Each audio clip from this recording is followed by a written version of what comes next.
Thailand. Thailand Rob, back in America, temporarily on overstay in, that's wrong, I'm just making crap up now. Before we get started, does anyone see any difference in this camera setting? I've got the camera set up on a different thing. I've got the camera set up in a different way, and I don't know if it looks any clearer or not. It should, but if it doesn't, let me know in the comments below. One of the things many people have always asked me ever since I've moved over there is, do I have any regrets or what do I miss about America? So now that I'm back over here just for this holiday, and I've noticed one, I've got sticker shock from the prices of stuff like cheese. $15 for some cheese. I mean, that's wow. I've seen some sticker shock. But anyway, regrets. I have for the 10 years when I got the one-way ticket. Oh, by the way, I forgot to make an anniversary video. I've been over here for 10 years this month. Exactly 10 years I've lived in Thailand, since July 2015 to July now 2025, 10 years, and I have no regrets at all. Now, going back to what do I miss about America, the number one answer that I always tell people is I miss knowing everything. And what I mean by that was, in America, I knew the laws, I knew the tax code, I knew, you know, you grow up and you learn everything. You know, when you can turn right on red, driving, the patterns, the flows, the people, the mannerisms, the tones, if someone's upset or not. In Thailand, it's, well, in any new country, that's one thing it makes me sometimes unsettled, is I just don't feel like if I've said the right thing, if I explained the right amount of tip, if I tipped correctly, if I drove the right way. And unfortunately, unfortunately, where I live, there's a lot of tourism and people drive like wherever they're from. And in Thailand, you're not supposed to pass on the left side. You're supposed to pass on the right side. And foreign tourists will come over, and they'll pass on the right and the left, and it makes it very dangerous. So I kind of miss that, but now that I've been back over here, I see that some people drive like that over here, and they don't care either. I just saw a car turn in front of another car just a minute ago, and I just went, well, I guess, yeah, okay. And also in North Carolina, if you're anywhere around for the next week or so, let me know if you want to hang out for lunch or something. I'm doing lunch appointments every day of this week to meet somebody, and would love to hang out with you if you're in town, which is around the Greensboro, High Point, Greensboro, Winston-Salem area. But going back to living in Thailand, the one thing that is most cumbersome is that the rules are always changing, the laws are always changing. And I guess that might be the way anyone feels when they're a foreigner in another country, is immigration might take on different characteristics, laws, paperwork, requests and submissions and all this stuff. But in Thailand, it seems like every year or two, there's a new something that you either have to know, learn, or do, and it just depends on what part of Thailand you're in as to how difficult it can be.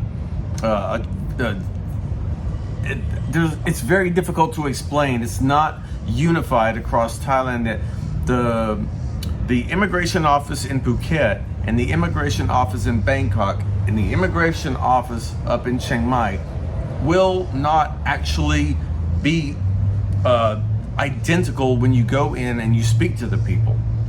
First of all, you're dealing with people, and people will tell you what they want to tell you. So an example would be, in some places you might go and they'll say, we need a document that you don't have. And you go back and there's there's another piece that you don't have. And I've had to do this 5 times. They only told me of one piece that I was missing every time to make me leave and come back. And that wasn't cool. It wasn't fun, but I got through it. Whereas in other places, you'll have someone just completely just tell you everything that you need, or if there's anything that's missing, and fix it for you or get it fixed on that day.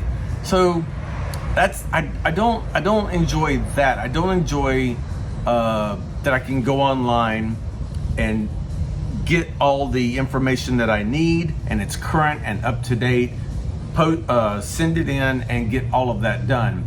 Whereas most of the time, I'll take your feedback if you have any thing to say about this, but in America, it seems like when I go online for anything governmental, as simple as driver's license or passports, it's straightforward.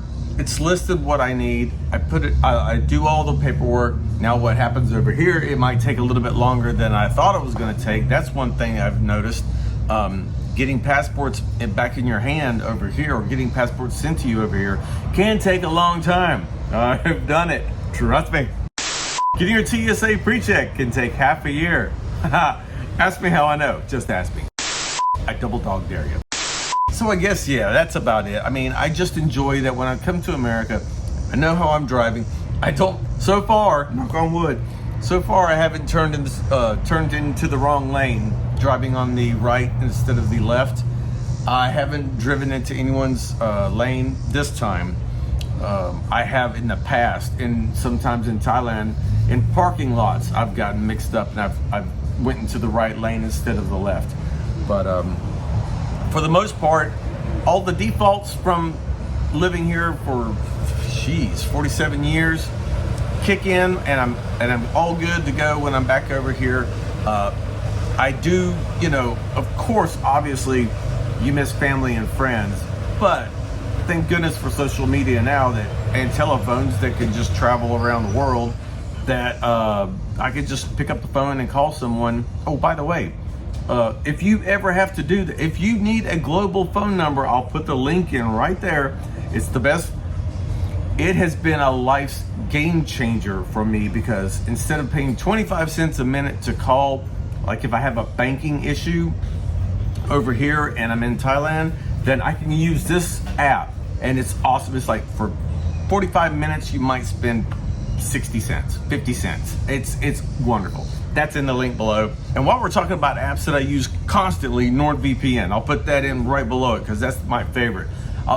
The telephone number is good. I don't use the telephone number every day. NordVPN, I'm using 24 hours a day in Thailand. I use NordVPN 24 hours a day in Thailand. It is irreplaceable to use with my banking situations, my Netflix situations. Anyway. Not to turn this into a video advertisement, but those are two apps that I use frequently, and I would not ask you to look up an app if I didn't believe in it. I get offers every week to try to sell something on YouTube, and it's just stuff that doesn't work. Translators I believe in, NordVPN I believe in. I'm not even producing Netflix, but I watch that all the time because it works well with the NordVPN.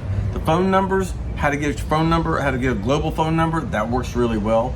Every time I learn of something new that I use, I will send it to you, and we'll go from there. Also, if you're into cryptocurrencies, I've got some financial advice for you, but I can't say it here on the air because that's not my job anymore. But if you want to know anything, join Patreon. Oh God, now I'm pushing Patreon.